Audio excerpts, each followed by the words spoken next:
je voulais ici adresser l'émotion et la solidarité de la nation tout entière aux victimes des inondations dans l'Aude et à leurs familles.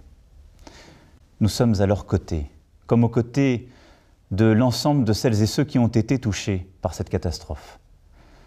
Et je veux aussi, à cette occasion, adresser tous mes remerciements aux forces de secours et à ceux qui ont contribué pendant plusieurs jours et nuits à aider nos compatriotes qui étaient dans le désarroi. Ensuite, je voulais ce soir m'adresser à vous pour vous donner le sens profond de l'action que j'entends poursuivre pour notre pays, alors que nous venons de recomposer le gouvernement. Ces derniers mois ont en effet pu rendre moins perceptible ce sens. D'abord, parce que parfois, par ma détermination ou mon parler vrai, j'ai pu déranger ou choquer certains, et j'entends les critiques.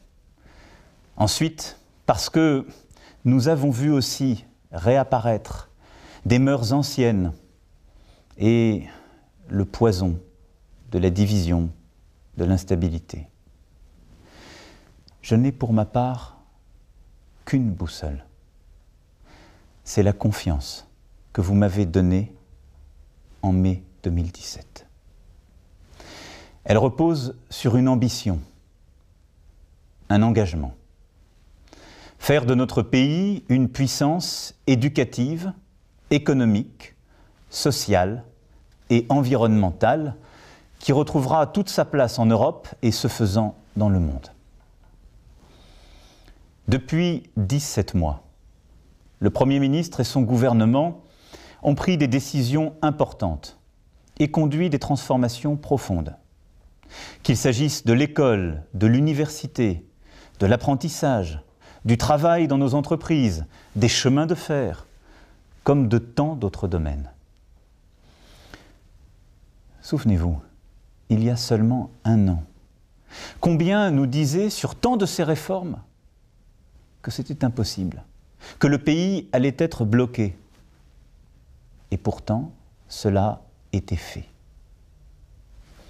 C'est pourquoi il n'y a aujourd'hui ni tournant, ni changement de cap ou de politique. Ce dont vous pouvez être sûr, au contraire, c'est qu'il y a une volonté d'action qui n'a rien perdu de son intensité et que cette volonté est aujourd'hui plus forte encore. Nous avons à transformer en profondeur l'État et nos fonctions publiques parce que c'est ce que nos fonctionnaires et nos concitoyens attendent de nous, d'être exemplaires en la matière, d'avoir des services publics exemplaires.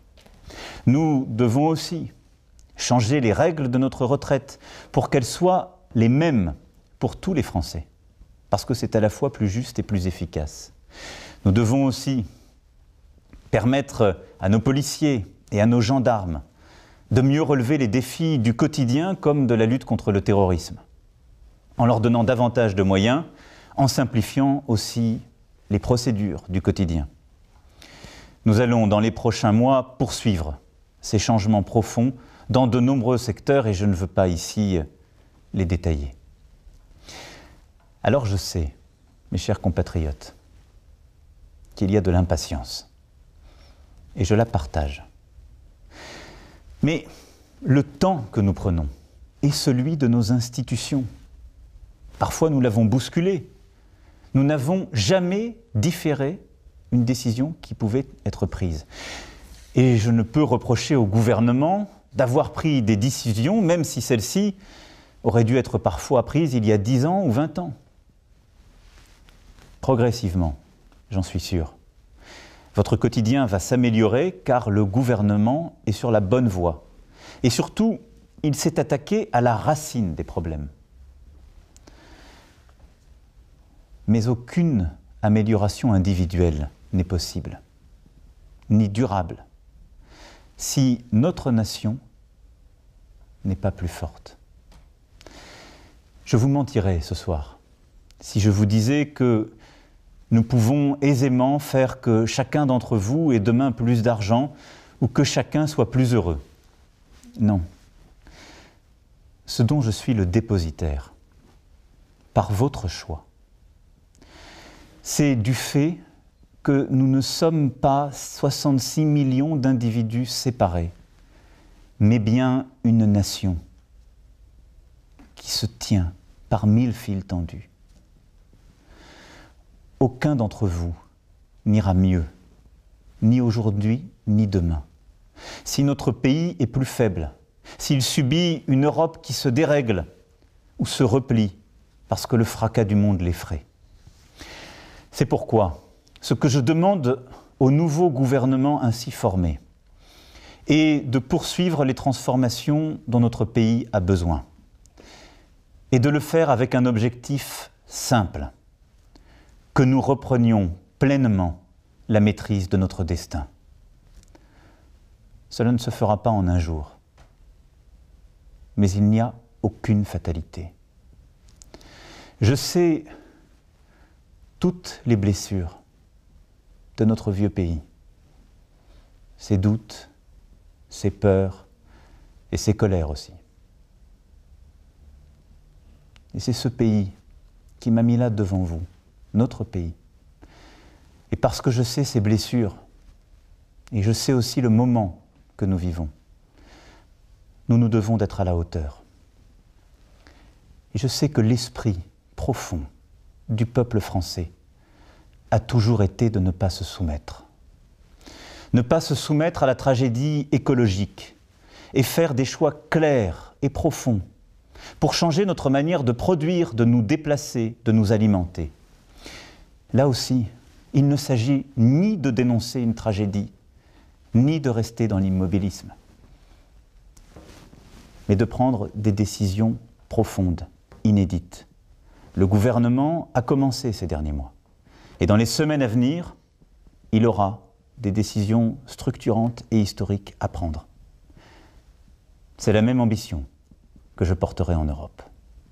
Ne pas se soumettre aux inégalités de destin, aux injustices profondes, celles dont on hérite et avec lesquelles on vit.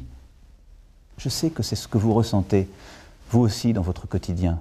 Ce sentiment d'être empêché, d'être en quelque sorte assigné à une place dans la société ou dans un quartier, parce qu'on est né là, avec tel prénom ou dans telle famille. Je ne me résous pas plus que vous à cela. Mais la manière d'y répondre, c'est précisément de poursuivre un projet ambitieux d'éducation, de transformation de notre société et de notre économie. Et c'est de changer en profondeur notre manière d'éduquer, de former tout au long de la vie et d'accompagner chacun, en particulier les plus fragiles. Ne pas se soumettre aux choix économiques et financiers d'autres puissances ou de grandes entreprises, c'est précisément poursuivre notre travail pour plus de souveraineté numérique, industrielle, économique, en France et en Europe. Ne pas se soumettre aux divisions qui minent notre pays par un travail de reconquête républicaine qui passe par la sécurité, les services publics, l'éducation, la culture et aussi une autre organisation des religions. Ne pas se soumettre au grand désordre contemporain des migrations en luttant contre les organisations criminelles et les trafiquants qui, chaque jour, se nourrissent de la misère des uns et alimentent la peur des autres. Sur ce sujet aussi, ne nous trompons pas d'ennemis. Nous vivons, mes chers compatriotes, une situation inédite, une époque nouvelle. Et nous serons jugés à l'aune de notre lucidité et de notre courage. Nous ne sommes plus aux temps innocents où l'on parlait de la fin de l'histoire et du tragique, et où l'horizon de la politique était en quelque sorte l'extension de la société de consommation. Non.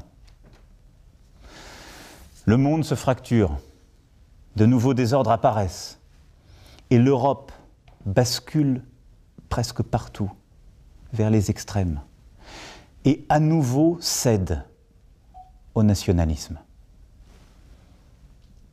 Ceux qui ne voient pas ce qui est en train de se passer partout autour de nous, décident implicitement d'être les somnambules du monde qui va. Je ne m'y résous pas. Et nous ne devons pas nous y résoudre. Nous devons regarder en face ce monde tel qu'il est. C'est pour cela que je demande au gouvernement d'agir en ayant conscience de ce moment et de prendre pour ce faire des décisions vigoureuses afin que notre pays conserve cette maîtrise de son destin. Cela exige de ma part, comme de la part du gouvernement, de l'écoute, du dialogue, et cela exige de s'appuyer sur toutes les forces du progrès et de la réforme, les associations, les élus locaux dans tous nos territoires, et en particulier nos maires, qui sont les premiers porteurs de la République du quotidien. Nous avons besoin, en ces temps troubles, de toutes les énergies de la nation et de toutes les bonnes volontés. Je crois, mes chers compatriotes, dans ce ressaisissement de notre nation. Je crois dans notre capacité à porter cette voix française qui est tant attendue en Europe et dans le monde. Je crois dans ce projet que je veux porter en Europe, et c'est pour cela que je souhaite aussi le rassemblement le plus large. Je crois dans ce projet que j'irai porter auprès de chacun d'entre vous. J'ai confiance en vous, en nous, en notre patrie. Vive la République, vive la France.